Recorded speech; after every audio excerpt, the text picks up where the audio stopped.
અમરેલી લેટરકાંડ મામલે પાટીદાર યુવતીના રિકન્સ્ટ્રક્શન મુદ્દે રાજનીતિ ગરમાયા બાદ અમરેલીમાં ખોડલધામ ટ્રસ્ટીઓની ધારાસભ્યો સાથે બેઠક યોજી ફરિયાદી પક્ષ સહિત આગેવાનો એક મંચ પર આવી બંધ બારણે બેઠક યોજી યુવતી સામે ફરિયાદમાં આરોપી તરીકે નામ દૂર કરવાનો મહત્વનો નિર્ણય લેવામાં આવ્યો છે। અમરેલી તાલુકા પંચાયત પ્રમુખ કિશોર કાનપરિયાના નામે બનાવટી લેટર બનાવવામાં આવ્યા બાદ પોલીસ સ્ટેશનમાં ફરિયાદ નોંધાવતા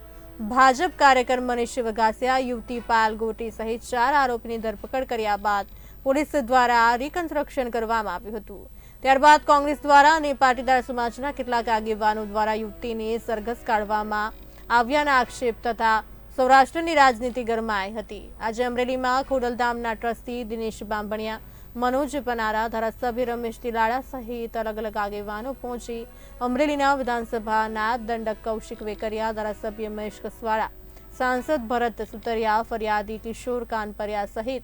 નેતાઓ વચ્ચે બેઠક યોજી ચર્ચા વિચારણા કરવામાં આવી, જેમાં પાટીદાર યુવતીની સામે ફરિયાદ પાછી ખેંચવા અને આરોપી તરીકે નામ દૂર કરવા માટે કૌશિક વેકરિયા સહિત નેતાઓ દ્વારા સહમતિ આપી મામલો શાંત પાડવા માટેનો પ્રયાસ કર્યા બાદ ખોડલધામ સમિતિ દ્વારા પ્રેસ કોન્ફરન્સ યોજી હતી।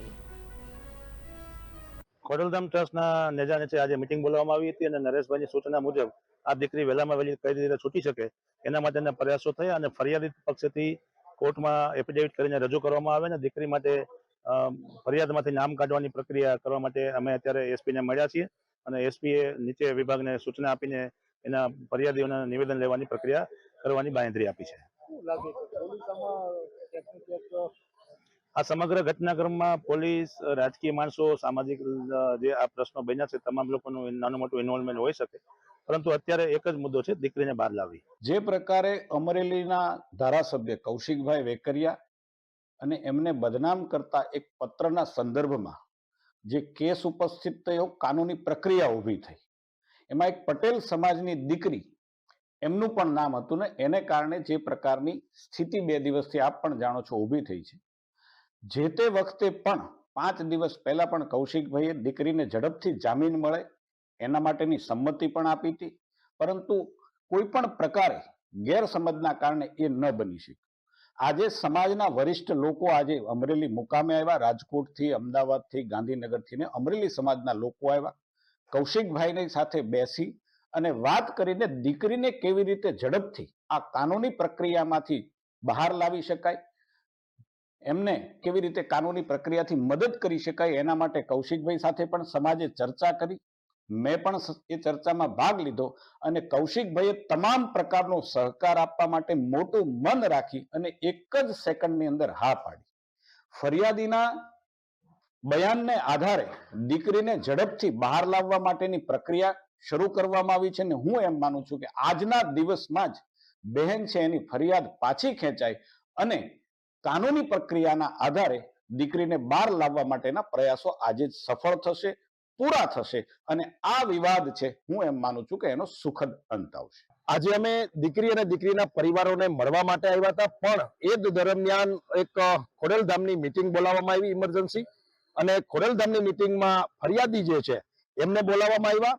સ્થાનિક ધારાસભ્યને બોલાવવામાં આવ્યા અને રમેશભાઈ તિલાડા જે ખોડલધામના ટ્રસ્ટી છે ને ધારાસભ્ય છે રાજકોટથી, એ પણ અહીંયા પધાર્યા હતા અને સામૂહિક રીતે ફરિયાદીને સમજાવીને ફરિયાદ પાછી ખેંચવી આ દીકરી પૂરતી, અથવા તો એમાં 169ની એક જોગવાઈ છે કાયદાની કલમમાં, જો ફરિયાદી એફિડેવિટ કરી દે અને એ એમનો વકીલ જો આ એફિડેવિટ કોર્ટમાં મૂકીને જજ સાહેબને અપીલ કરે તો કદાચ શક્ય બને કે એમની જામીન અરજી પહેલા જ એમને જેલ મુક્તિ થઈ શકે। તો આ પ્રયત્ન અમે સામૂહિક રીતે સમાજના શ્રેષ્ઠીઓને સાથે રાખીને કર્યા છે। અમરેલીના તમામ આગેવાનો અહીંયા ઉપસ્થિત હતા, ફરિયાદી પણ હતા, સ્થાનિક ધારાસભ્ય હતા। અમારી પ્રાયોરિટી છે કે પહેલા દીકરી જેલની બહાર નીકળવી જોઈએ અને એ કદાચ અમે આજે સફળ પણ થશું। સાથે સાથે અમે એસપી સાહેબને પણ મળવા આવ્યા હતા। પોલીસ પણ ઝડપથી આ જે નિવેદન અમે આપી રહ્યા છે એમાં કોર્ટમાં ઇન્વોલ્વ કરે અને કોર્ટ આ બાબતનો સાંજ સુધીમાં જો ફેસલો લે તો આ દીકરી આજ સાંજે કદાચ જેલ બહાર આવી શકે અને માની લો કે જજ આ અરજી પેન્ડિંગ રાખે તો પછી આગામી તારીખ આપશે અને કાલે એમની જામીન અરજી પણ છે। એટલે અમારા પ્રયત્નો મૂળભૂત રીતે એ છે કે જે નાની અમથી બાબતમાં આ દીકરી જેલમાં છે, તો અમારી પહેલી પ્રાયોરિટી એક આગેવાન તરીકે એ છે કે આ દીકરી ઝડપથી જેલ મુક્ત થાય. બાકી અમારી રજૂઆત અત્યારે એ પણ હતી કે જે અધિકારી રાત્રે 12 વાગે જઈને એને ઉપાડી આવે છે, જે કાયદા વિરુદ્ધની વાત છે, સાંજ પછી રાત્રિના સમયમાં કોઈ દીકરી કે સ્ત્રીની ધરપકડ નથી થતી, બંધારણીય વાત છે ને કાયદાની જોગવાઈ છે. આમ છતાં કોના કહેવાથી અને શું કામ આ દીકરીની ધરપકડ થઈ, એવા અધિકારીઓ ઉપર પગલા લેવામાં આવે. જે વરઘોડો કહીએ છીએ અથવા તો જે સરઘસ કહીએ છીએ, એ કોના કહેવાથી કાઢ્યું હતું ને કોણ કોણ અધિકારીઓ એમાં ઇન્વોલ્વ હતા, કઈ પોલીસ ઇન્વોલ્વ હતી, શું કામ આવું દીકરી ઉપર કરવામાં આવ્યું? જે આ કલંકિત ઘટના છે ગુજરાત માટે, આવું ક્યારેય બન્યું નથી. એવી ઘટના કોના ઇશારે અને કોણ અધિકારી હતા જવાબદાર, એના ઉપર પણ અમે એસપી સાહેબને રજૂઆત કરી છે.